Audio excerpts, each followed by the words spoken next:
Kita bertemu kembali Bu Bapak, saudara-saudara yang dikasihi oleh Kristus Yesus. Selamat pagi, selamat siang, selamat petang, ataupun selamat malam. Kita bertemu dalam pembacaan firman Tuhan beserta dengan renungan harian pada hari Selasa tanggal 22 Maret 2022. Dan sebelumnya terimalah salam kami. Kasih karunia dan damai sejahtera yang daripada Allah Bapa menyertai kamu sekalian. Amin. Ayat renungan harian kita hari ini Selasa 22 Maret 2022 diambil dari 1 Petrus 1 ayat 23. Karena kamu telah dilahirkan kembali bukan dari benih yang fana tetapi dari benih yang tidak fana oleh firman Allah yang hidup dan yang kekal. Demikianlah firman Tuhan. Tentu kita sangat setuju apa yang dikatakan oleh Rasul Petrus tentang kehidupan kita. Kita bukanlah berasal dari benih yang fana. Saat ini, mungkin dulu iya. Namun di dalam Kristus Yesus, kita tidak lagi berasal daripada benih yang fana. Karena memang kefanaan itu hanya akan berakhir di tengah-tengah dunia ini. Inilah yang dilakukan oleh Yesus Kristus Tuhan dan Juru Selamat kita itu. Di dalam kematian dan kebangkitannya. Walau sebenarnya memang manusia di tengah-tengah dunia ini hampir punah ditelan oleh kefanaan.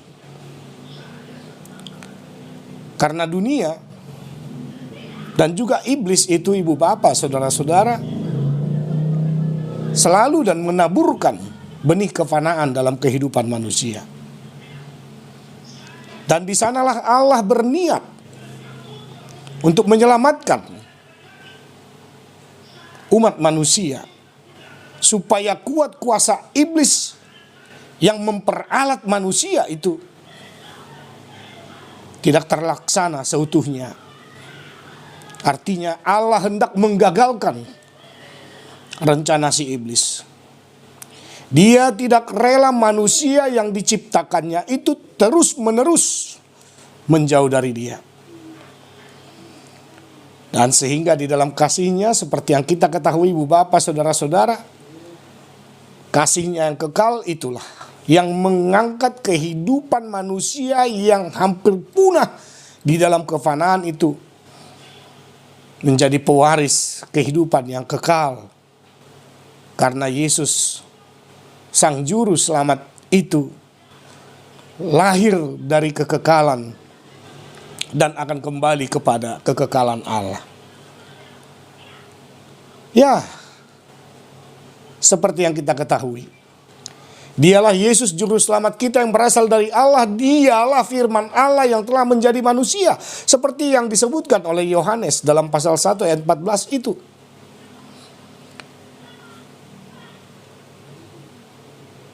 Di dalam dia kita telah menerima firman kehidupan yang akan membawa kita kepada kehidupan yang kekal. Sekali lagi, di dalam dia kita telah menerima firman Allah yang akan membawa kita kepada kehidupan yang kekal. Dan di dalam dia juga kita telah hidup di dalam terang dan kegelapan telah dilenyapkan. Dan itulah gereja.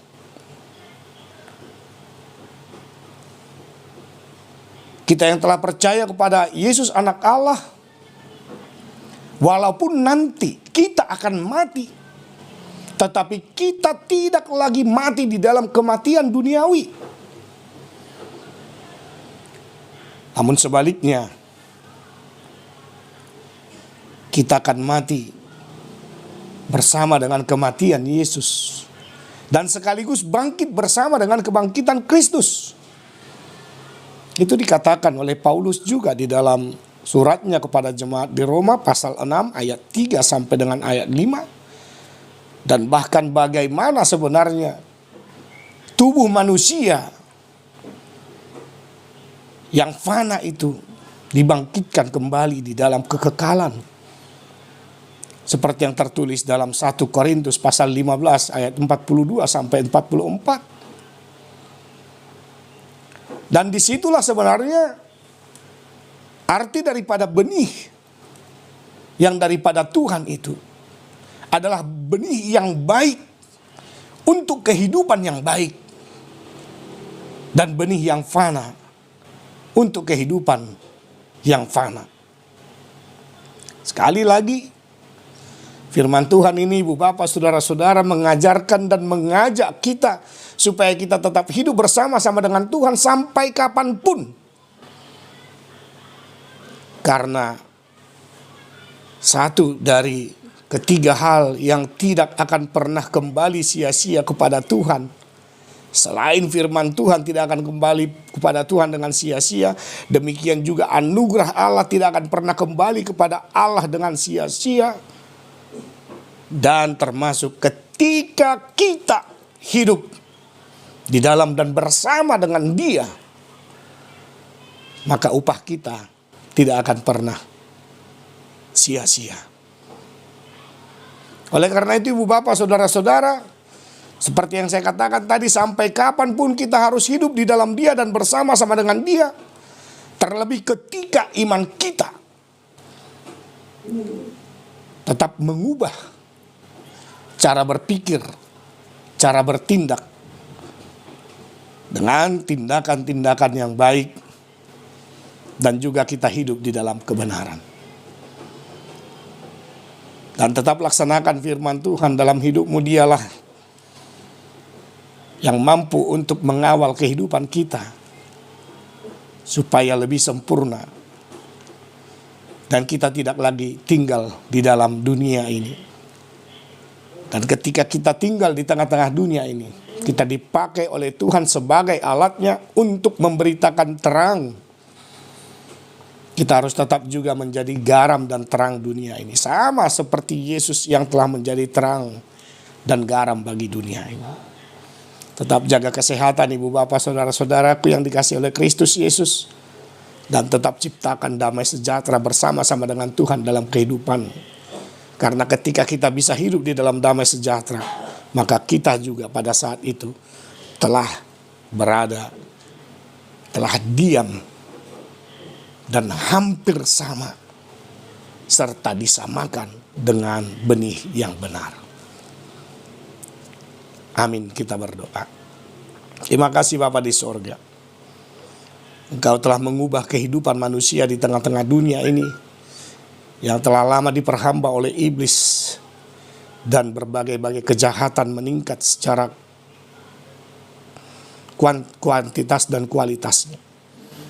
Namun sebagai ciptaan-Mu, Engkau mendampingi kehidupan kami dan menyatakan bahwa di dalam Yesus Kristus kami tidak lagi sebagai benih yang fana, namun kami adalah benih yang baik.